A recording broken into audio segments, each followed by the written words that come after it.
So, I'm gonna be real with you right now. Like, just between you and me, I fucking hate animation, dude. Oh shit, I already started the podcast. No, I love it. I think it's an underappreciated medium, dude. What was that? What was everyone ever saying about it? Yeah, Is great.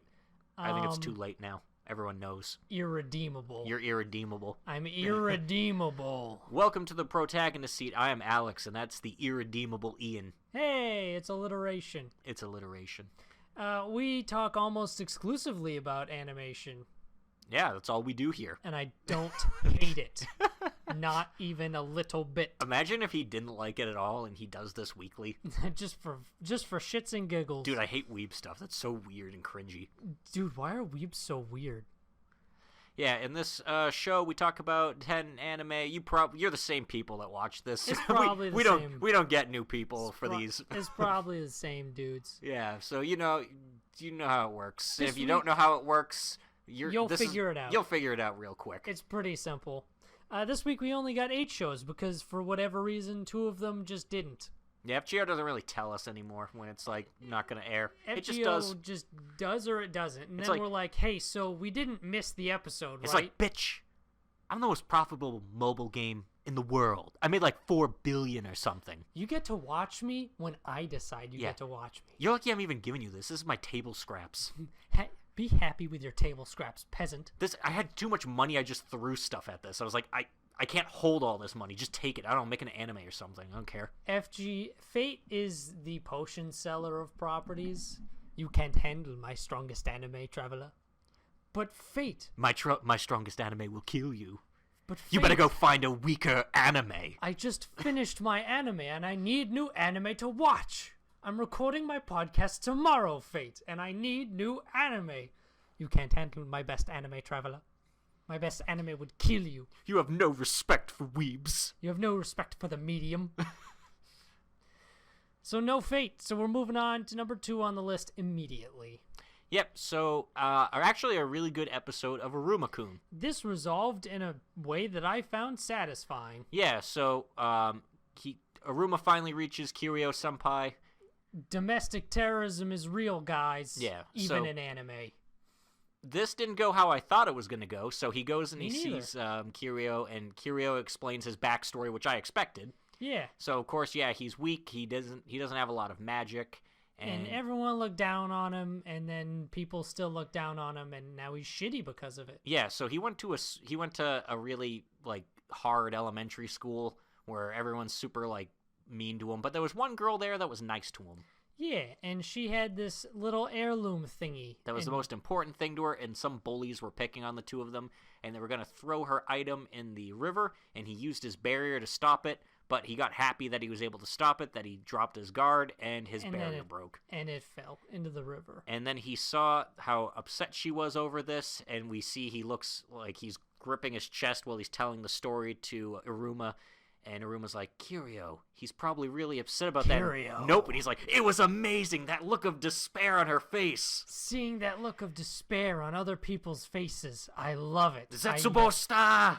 Yeah, turns out he actually just is a big piece of shit. He's all into despair. He likes causing despair in people. He likes seeing people all in despair. The reason Aruma even got into the room was because he wanted to see the look of despair on his face. He's the despair guy from Danganronpa. Yeah. The guy was all like, guys, despair, dude.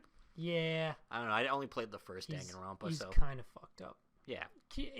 Amy's kind of fucked up, guys. Yep. So, it turns out that's why he clicked so well with the guy who's trying to destroy Babbles, because he's like, hey, demons should go back to being pieces of shit. And he's like, yeah, that sounds cool. You're a pretty big piece of shit. You should join me. Yeah, let's do it, bro. And he's like, yep, so this is my plan. I'm going to cause everyone here to die, and the only reason I let you in here so you can watch as Clara and Asmodeus die, and so the 2 people closest to you will die, and it's all your fault for helping me. And Iruma he's all like, yep, now show me your face. Show me how in despair you are. Zetsubo-sta! And then Iruma looks up, and he's like, well, that's kind of fucked up, dude. But I'm going to stop you, because I don't give in to despair. And then he does. He just stacks stuff up in front of the evil generator and picks up the bomb and is like, So I'm gonna throw this out the window, so you better, like, do something. And he goes and he throws it, and he's like, "Fool, you're not going to be able to break through the barrier without, like, you need basically enough magic as Sullivan." And turns out that is a cue that Iruma's like, hey. Grandpa said, "I can unleash all the magic at once if I say pandemonium and, like, use the ring." And he does. So he unleashes all the magic, which shoots up the, this giant dragon thing. It kind of reaches back to the dodgeball arc, because, like, he can only pick it up because Sullivan strengthened his hands to be able to withstand shit. And then he uses the dragon throw that Sullivan showed him at the beginning of the dodgeball arc, before Iruma was like, no, that seems like it would kill people. Yep, and when he actually does unleash pandemonium, it busts through the barrier. And it looks cool. It goes up in the sky, and it blows up in the fireworks, and everyone's all like, wow, cool! Everyone's super fucking stoked. Yeah. And then Iruma... Except the bad guys. And then Iruma passes out as he's falling down. Because he jumped out the window to do this. He jumped out the window to do this, and it turns out Kirio actually saved him. He used his barrier to save him, and he's like, why didn't you think about how you were going to get down? What, are you stupid? Are you dumb? And he's like, guess we're nothing alike after all. They were exact opposites. The people he thought he was the most like are actually his counterparts. And he's probably going to turn good now. He joins the party. Because he saved him from falling. He was the bad guy, and they have defeated the bad guy's plans, so the bad guy will join the party. Also, I think that the girl in his backstory, she looks like that teacher with the white hair. Yeah. So I think that might be something. He's hot for teacher, dude. Yeah. If he even knows it's her, because he's like, she went to another school, and I haven't seen her again. And it'd be kind of weird if she was a teacher while he is still, like, a high school student. Well, he's like last year of high school, I think. Oh, and yeah, she looks that's pretty right. young because he's the senpai. He's a third year. Yeah. So they're probably not that far apart in age. Like, she's probably like a few years older. Well, I guess we're gonna find out. Also, Maybe. Look at Ball compared to him. Yeah. He's like, yeah, that's my senpai from school.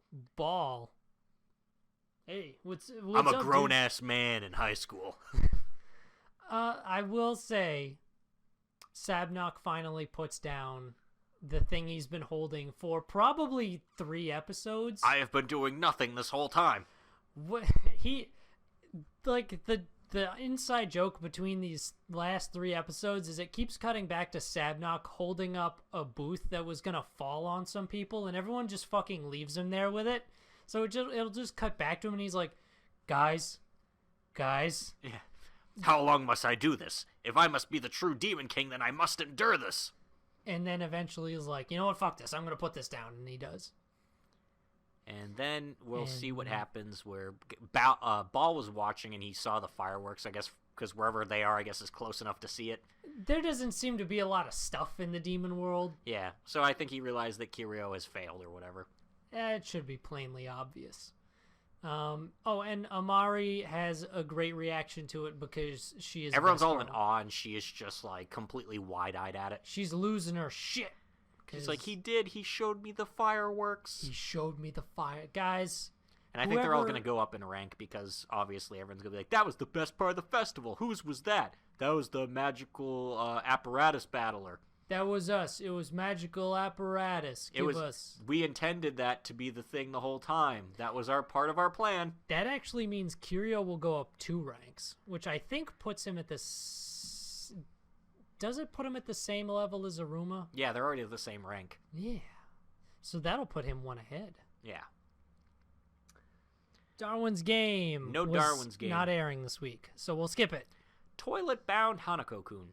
They fight the lady. Well, not at first. The lady first shows up to marvel at their horrible, horrible creation. Yeah, and she's like, this is perfect. Because they finally show what all the parts they put together look like, and it is terrifying. It is awful. Yep, and she tries to bring it to life, and it takes 2 steps and immediately collapses. And that is also terrifying. It makes some real creepy noises. And she's like, another failure.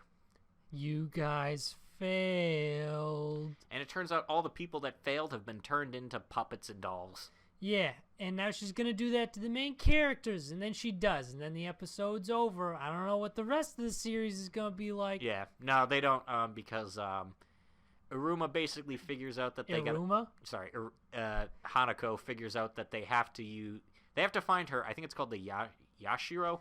Yeah, they need to find her.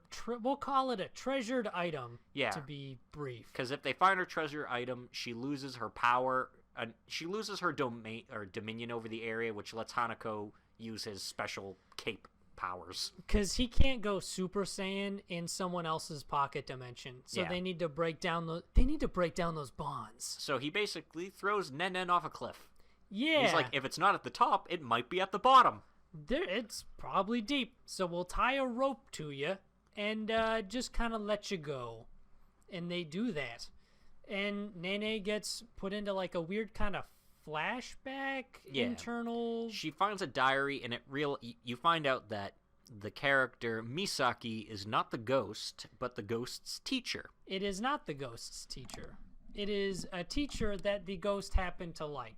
Yeah. Because the ghost is they reveal this later, but basically the ghost is a shrine's fox spirit, and he would come visit, and he taught her how to write. So it was the ghost's teacher, technically. You know what? That's a good He taught the ghost. It was unofficial. Yeah. Off-hours teaching.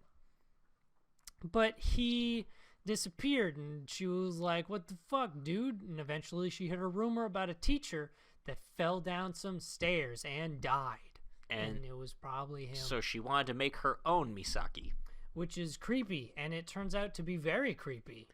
But then after she gets mad that Nene knows all of this and goes to kill her, but Hanako hid one of his little floating orb things with her that like lets him get summoned to her. /TP to hidden orb. Yep. And save. So he gets to her, and he kind of holds her off while Nene runs and finds the scissors, which is her treasured item. Because it was in her diary. Basically, the teacher cut her hair and was like, you can do this yourself from now on. And he gave her a pair of scissors that she treasured, which is why she also uses scissors as her main weapon. And then after the barrier is removed, Hanako goes Super Saiyan, and he stabs her. Yep, right in the chest, but she's not dead. It just kind of like takes away all of her power, and she goes back to just being a little fox. I thought it was kind of cool how when he stabs her, or before he stabs her, he's like, I'm going to have to ask you to return your number.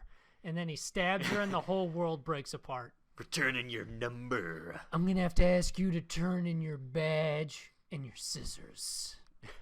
And she's just a shitty little fox spirit again. Yep, and she is fine now. She doesn't want to be friends with Nene, but that's fine.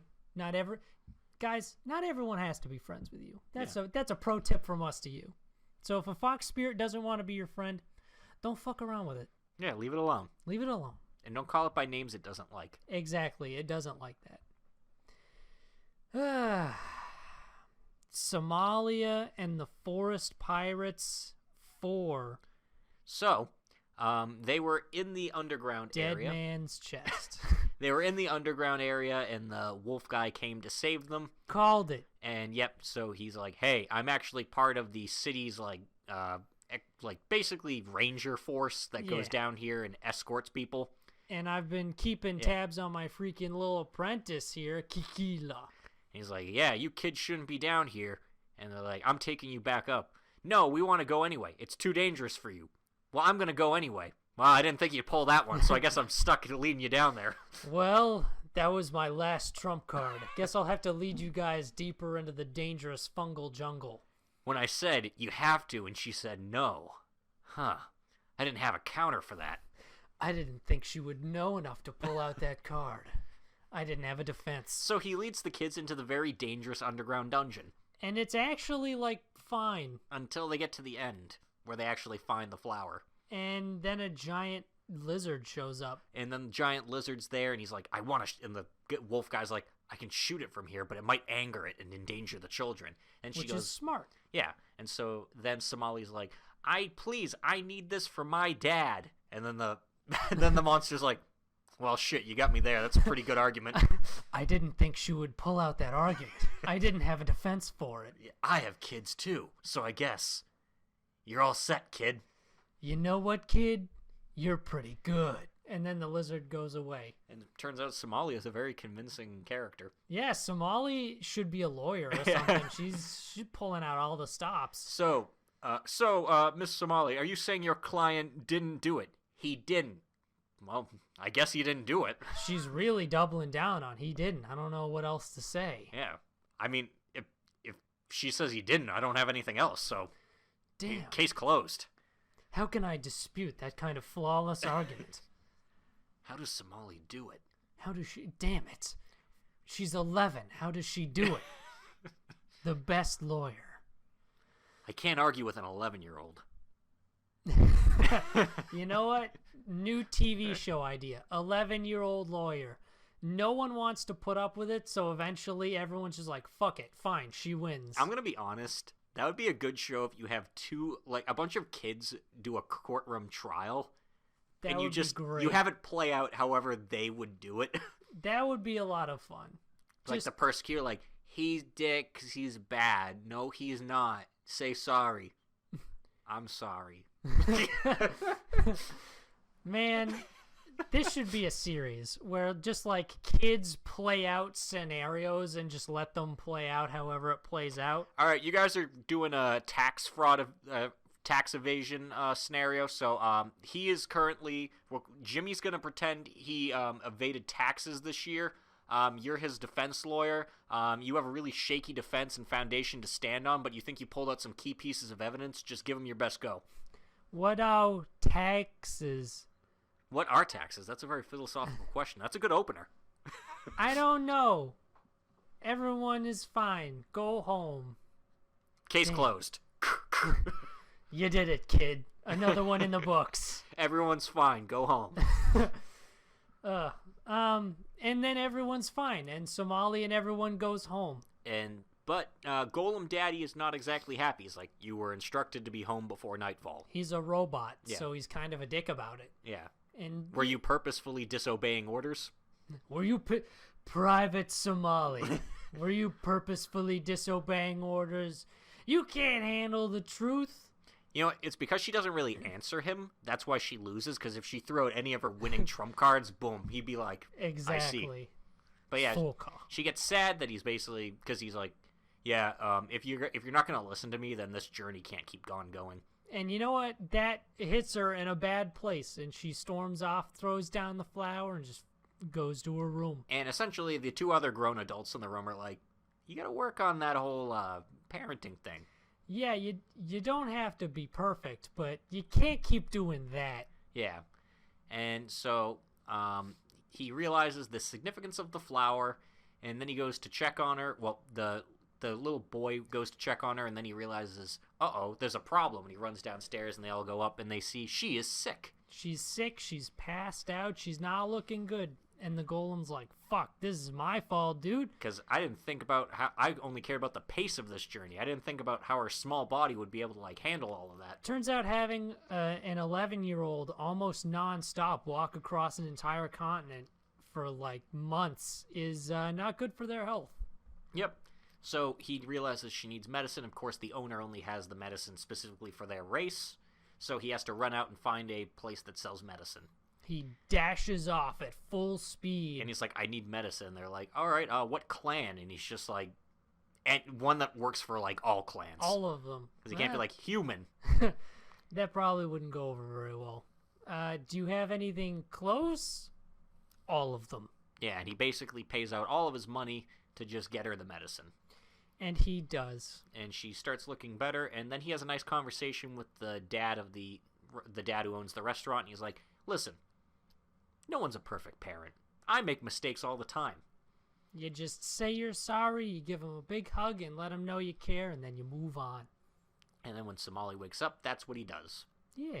And she's like, oh, you spent all your money on my medicine. It's all my fault. And he's like, I can get more money. I can't get another one of you.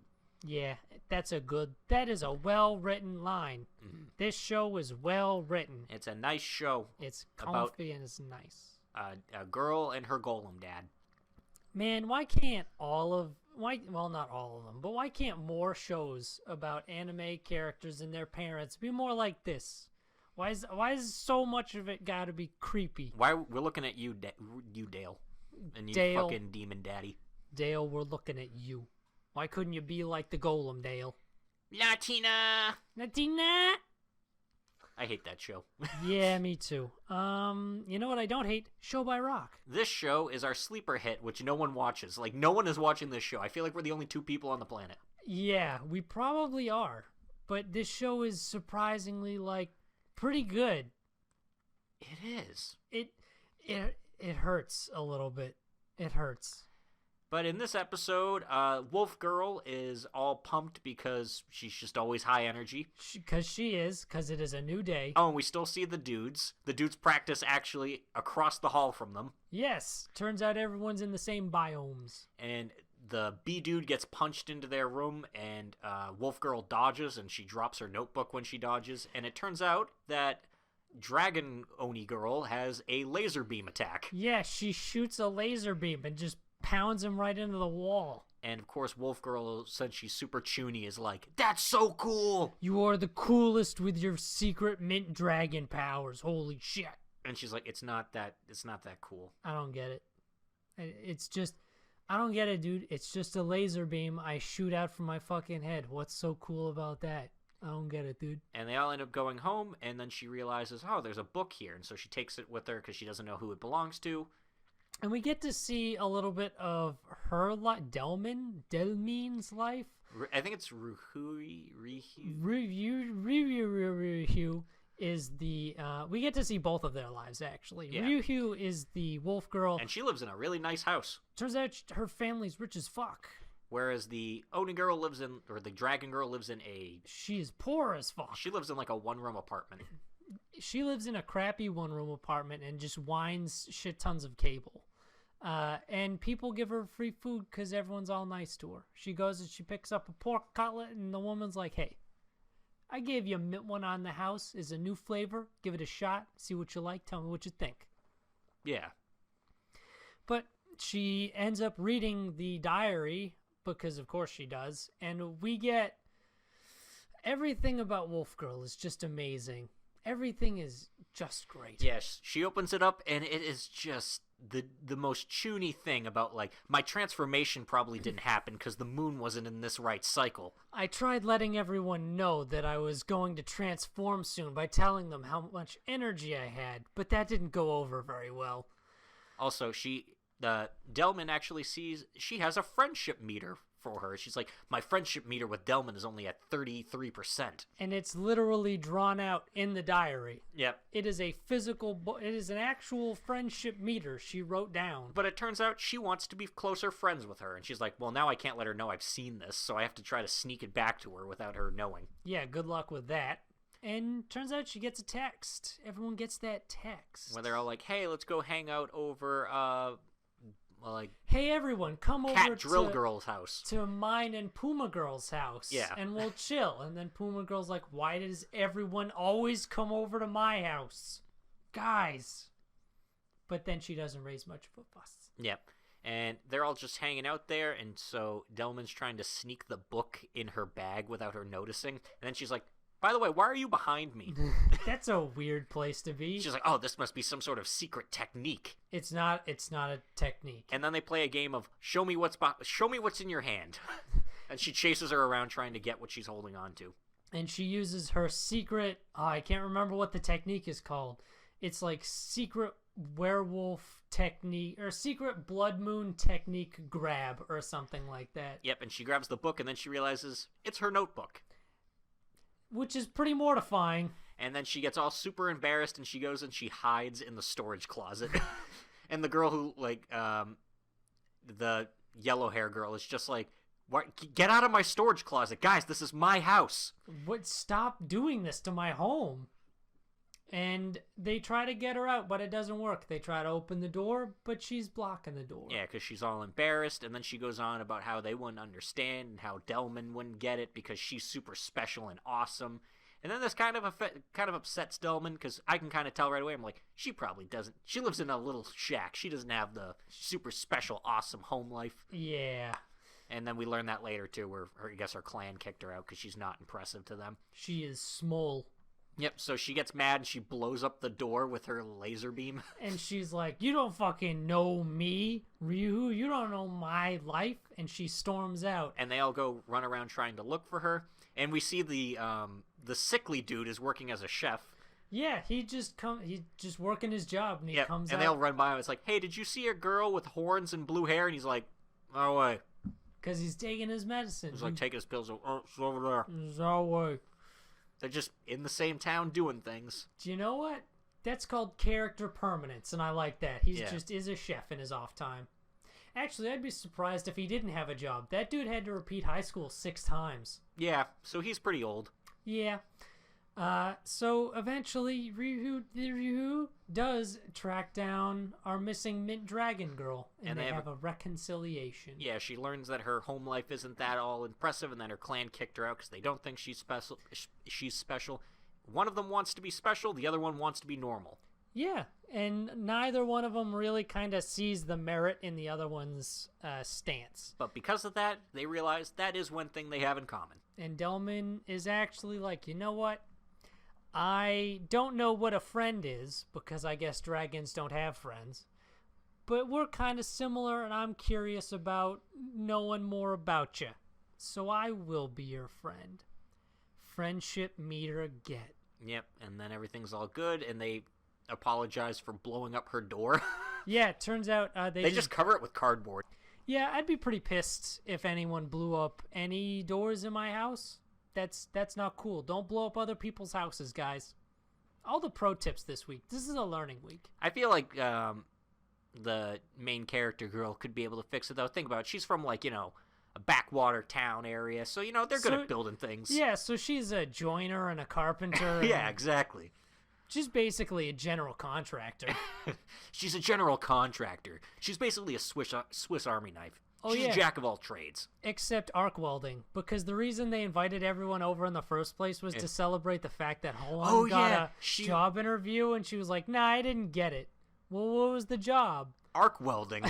I thought arc welding sounded cool. But apparently you need, like, some certification or something for that? Yeah, apparently to use dangerous, highly specialized equipment, you need certifications. I can't believe I forgot about that part. I laughed at that, because I was like, all jobs she picks, arc welding. I laughed at that pretty hard, too. This show is good. I feel bad that the rest of the world is sleeping on it. Yeah. So if you're not watching it, watch it. Yeah, watch it. Watch it. Watch it. Speaking of girls who are animals, Senton Academy. Speaking of toddlers just going around kind of doing whatever, Senton Academy. Yeah. So we meet Wolf Girl's older sister this episode. We learn that she has a sister, and then we meet her the same episode. And she's big. She's a tall girl. She is large. It turns out that and she has a big sister complex. She does. But it turns out that King stepped down from his position ruling the school. Yep, so now there's a big turf war for who's going to be the next top dog. And the school is just fucked. There's graffiti and, like, windows and shit are broken everywhere. And the cooking club's like, is anyone going to do anything about this? And they're like, I don't know, the teachers, I guess, don't think it's a big enough deal. The teachers are dinosaurs, by the way, so they could easily stop everything. But I guess it's not that big of a deal. And then apparently a bunch of students are getting their, like, heads bashed into, like, walls. Literally. And it keeps getting closer and closer to the school. And then we learn the cause of this head bashing streak. Yep, so it is, I think her name's Ranka, the wolf. Yeah. Yeah, Ranka's sister shows up. And she is big. Yeah. She is a big girl. She is, like, giant. Like, Jin only goes up to, like, her, like her belly button. And he is usually taller than most of the other people. Yeah, so at first she's like, how dare you treat my sister so terribly? Because she sees through the window, he's like, just stupid dog, stop trying to lick me. But then after she realizes that, she's like, no, I formed a pact with this guy. She's like, you formed a pact with this chimpanzee? What a strange chimpanzee. I'm not a fucking chimpanzee, dude. But her solution, because Ranka will not back down, she's like, listen, it's like, oh yeah, I like this one. The narrator even says, hierarchy is everything for wolves, so when a weaker member challenges the pack leader, there will be a fight, even if they're related by blood. This fight is stopped by Ranka being like, I'll hate you forever. And she's just she hates me. She hates me. And she has to get carried out by her like troops. I do like the boss is down. I like the packs around the characters in this show are all really good. Like, I liked the lion's harem. I liked the mole rat dudes. Yeah. I liked the wolves. But turns out this isn't the last we've seen of her. Yeah, she still like stalks around the school. She just stands out the window and stares at them while they do cooking club things. And then the B plot, we meet another character, Hyena. Hyena. Yep, so they're getting picked on one day because the turf war is still going on when this hyena shows up and just beats the shit out of predators. Even the narrator's like, hyenas are very tough. They can even wrestle food away from lions, but only if they do it in a pack. And then, because our hyena person beats the shit out of 3 lions by themselves. By theyself. We shy away from the gender terms on this character. This is an episode that would not air well in the United States if it was originally made here. No. So Addison, turn off the podcast. I know you're a devout listener of the Protagonist seat. Basically, she is a girl who thinks she's a boy because she was raised thinking she was. Kind of. Yeah. There are weird moments when she flashes back later where people are like, you can like be a girl now. It's fine. Turns out. Yeah, she's trying to prove how manly she is the whole time and how much of a guy she is to Jin. But Jin's, because everyone's like, ooh, wow, she's like, he's so cool. And it's like, yeah, but you're a girl. And they're like, wait, what? And there's a subtle art change between the males and females of this show. If you're not paying attention, you're likely to miss it. Yeah, all the male hyenas, all the male anything, are just the animal. They look like the actual animal. And the girls just have ears. Yeah, the girls are just cute girls with the ears. It's subtle. Yeah. I'll give them this. It's a good, subtle change. You wouldn't even notice, really. And like, you'd be like, what? I didn't even think about it until, like, 2 episodes in. I was like, hey, man, something's up. But she's constantly trying to prove she's a guy to him, and at one point she's like, all right, fine, if you really want to see, and she starts trying to pull down her pants. And apparently, well, I already knew this because this is mentioned a lot. Hyenas have become a thing recently in like, stuff. There's this series, Killing Bites, that's really trashy, but it has one character who's a hyena, and hyenas have, even female hyenas have like fake penises. Yeah, that's just a biological thing. So that's kind of the crux of this character. She has a fake penis. And he's like, wait, stop! You don't have to show me. Even females have one. She's like, oh. Even at this point, he was still like, fine, you're a male, whatever, just go away, just leave. Like, I don't care. It's not that big of a deal. No, I am a man, and I need you to tell me I'm a man. And then after That's she not realizes, very manly. And she runs home, and she's like, Dad, I'm a girl. And he's like, yeah. Wait, are you just figuring this out? Don't you want to wear it cuts back to people being like, hey, don't you want to wear like these girls' clothes? Even her dad is like, why don't you want to wear the girls' uniform to school? And then after she ends up, he's like, and she's like, I guess I'm a girl. And he's like, I've waited for this day for so long. And she wears her girl uniform, and her brother comes in, and she's just like, Eineke. And she's like, well, I guess I look pretty weird, right? And he's like, he starts crying, and he's like, oh, I've waited for this day for so long. I became a hairstylist for this. Oh my God. And they cut her hair, and she realizes how girly she looks now. And then she ends up just running away, and she's like, no, it's not true. I'm a boy. Yeah. So, a really complicated thing going on with this character. Yeah. 10 years ago, this would have been easier to explain. It would have been. Would have been cut and dry. Not these days. Not in this present world we live in. Yeah. I'm not going to get too far into it and just be like, that's what happens in the episode, and that's how everyone views the situation. Yep. No, nothing else. Let's talk about ghosts now. Yeah, let's talk about ghosts. Let's not even talk about ghosts. Let's talk about 2 women talking about, like, their man. Let's talk about 2 women who talk about their man and then talk about other people, or talk with other people about a ghost. Yeah. So, we pick up after where the previous episode ended.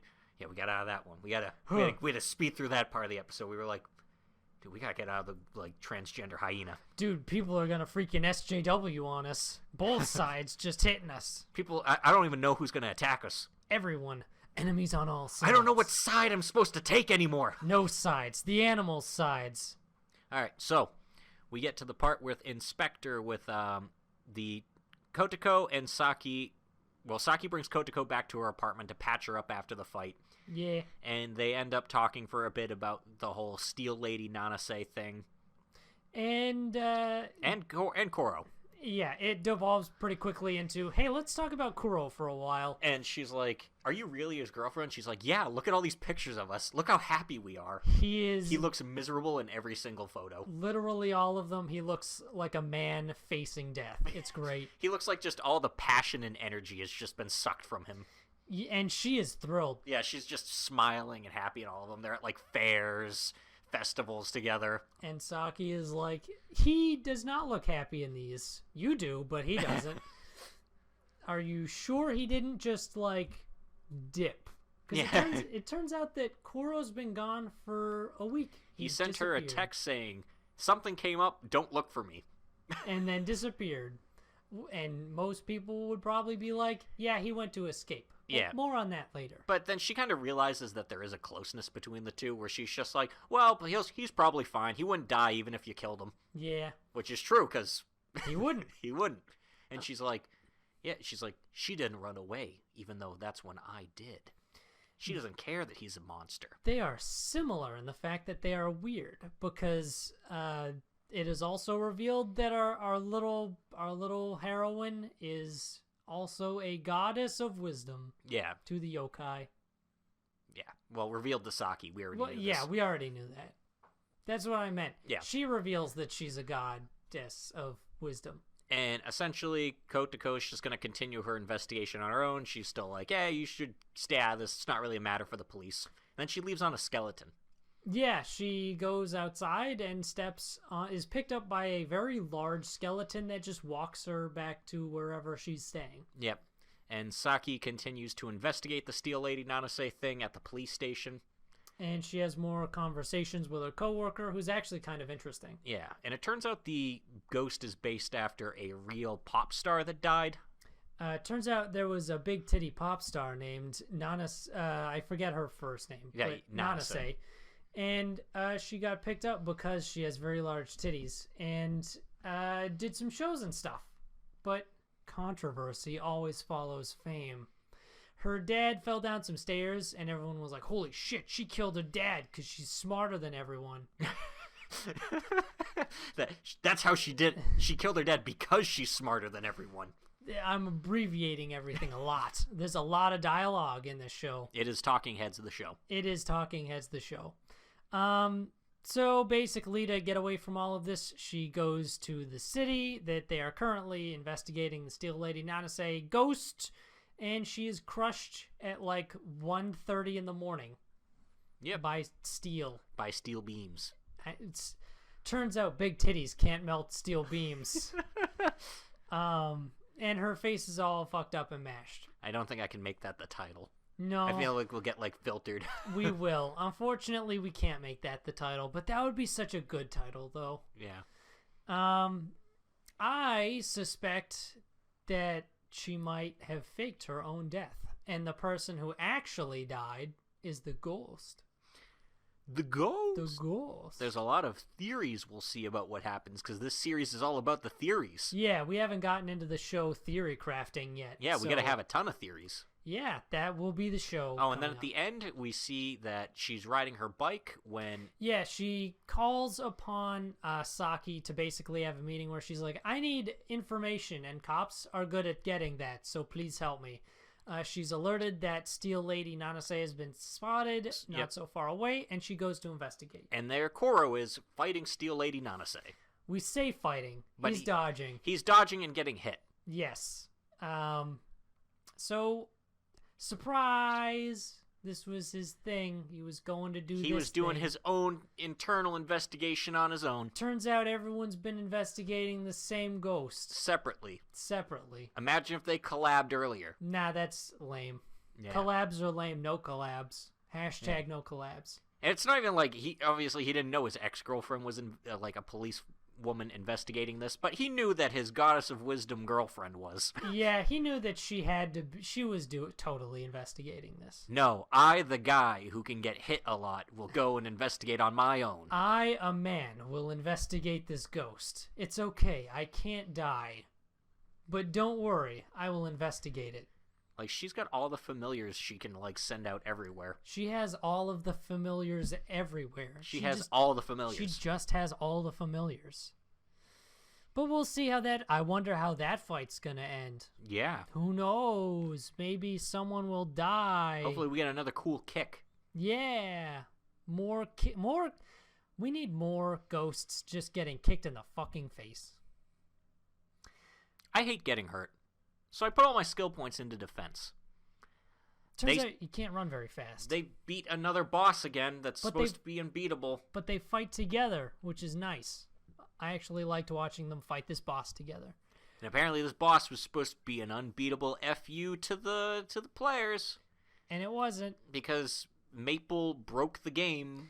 It turns out Maple busted the fuck out of their game. Even the developers like, oh, we don't know how to balance around Maple. We just don't know how because we're fucking dumb. Yeah.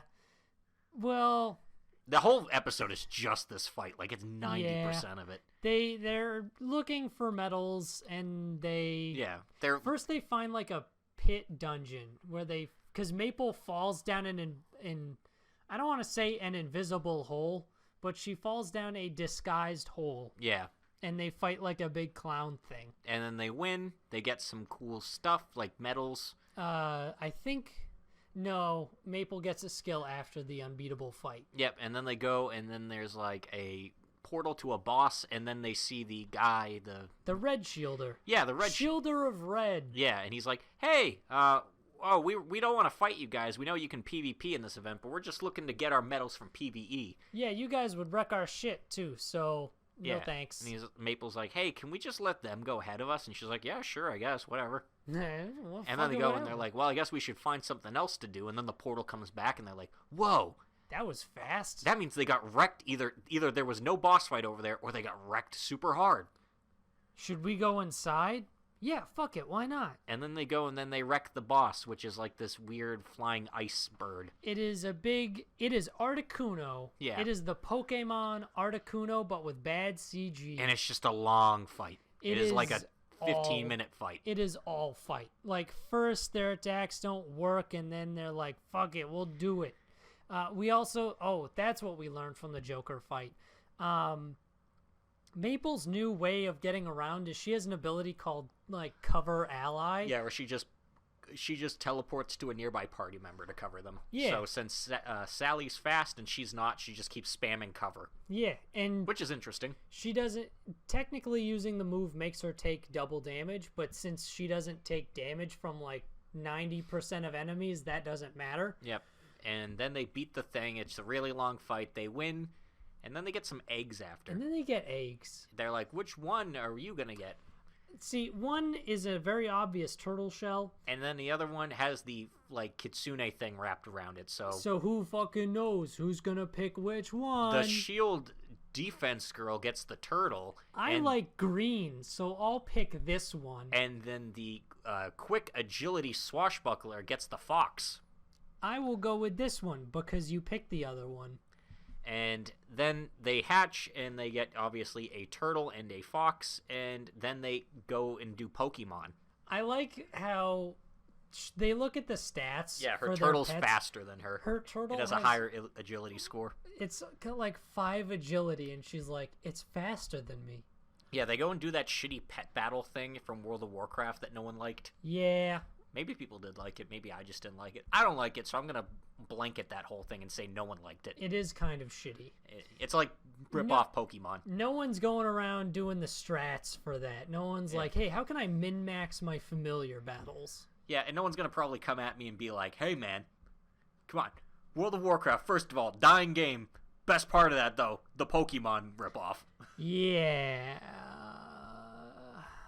But then they level up their their familiars. And like, hey, they can go inside the ring, and we can summon them when we want, just like Pokemon. It's almost like this is both a Pokemon ripoff and a convenient story excuse, so we don't have to worry about our familiars all the time. Yeah, they can show up whenever we feel like they need to show up. And then they wander around for a while, and they end up in a desert, and they meet a samurai woman. And guess what the samurai woman wants to do? Fight them. Like a samurai. Yeah. Like the samurai do. You are strong, Apparently so I will fight you. She also got 6th place in the last competition. Yeah, they're like, hey, who are you? And she's like, the name of the person in 6th place wouldn't be worth remembering. Yo, I'm going to take a weird guess. And you know in the opening theme song, those, like, 2 girls that are in it, like, is that maybe their familiars leveled up all the way? Because, like, one's green. I think the other one's, like, white. Shit, dude, I don't know. I kind of hope that's not the case, because that's kind of dumb. Yeah, I hope not, but now I'm nervous about it. Now I'm like, ugh. Yeah.